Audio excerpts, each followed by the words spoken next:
T20 world cup സ്ക്വാഡിലെ രണ്ട് wicket keepers ഇന്ന് നേർക്കുനേർ. സഞ്ജു സാംസൺ വേഴ്സസ് ഋഷഭ് പന്ത്.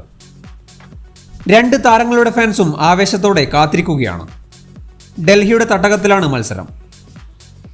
രണ്ട് ടീമുകളും രണ്ട് രീതിയിലാണ് ടൂർണമെന്റിൽ മുന്നോട്ടു പോകുന്നത്. ടേബിളിൽ മുൻപന്തിയിൽ സഞ്ജു. ക്യാപ്റ്റൻസിയിലും സ്വന്തം ബാറ്റിംഗിലും വളരെയധികം ഇംപ്രൂവ്മെന്റാണ് സഞ്ജുവിന്.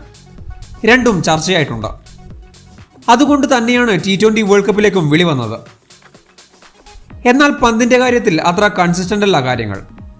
ക്യാപ്റ്റൻസിയിലും ബാറ്റിംഗിലും ആവറേജ് പെർഫോമൻസ് മാത്രമാണ് കാണാൻ പറ്റുന്നത്.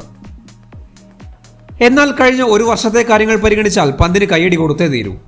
4ാം സ്ഥാനത്തുള്ള DC-ക്ക് ഒരു ജയം അനിവാര്യമാണ്. ഇതടക്കം 3 കളികൾ മാത്രമാണ് ബാക്കി.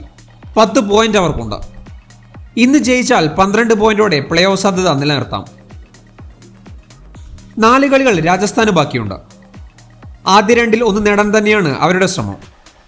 വമ്പൻ മണ്ടത്തരങ്ങൾ കാണിച്ചാൽ മാത്രമേ അത് നേടാതിരിക്കാൻ RRന് പറ്റൂ. അത്രയും കംഫർട്ടബിൾ ആണ് അവരുടെ ടേബിളിലെ സ്ഥാനം.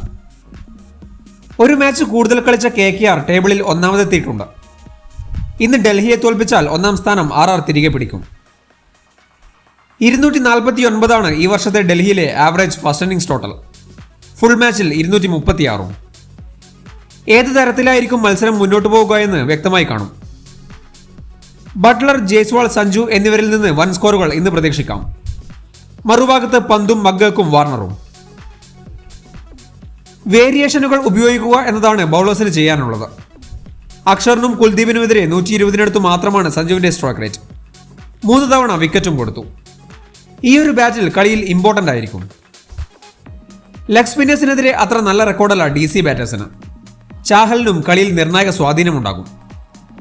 രണ്ടു കൂട്ടരും ഇഞ്ചോടിഞ്ച് പോരാടുമ്പോൾ മത്സരവും ആവേശകരമാകും. എല്ലാ അപ്ഡേറ്റുകൾക്കും വേണ്ടി ചാനൽ മറക്കാതെ സബ്സ്ക്രൈബ് ചെയ്യൂ.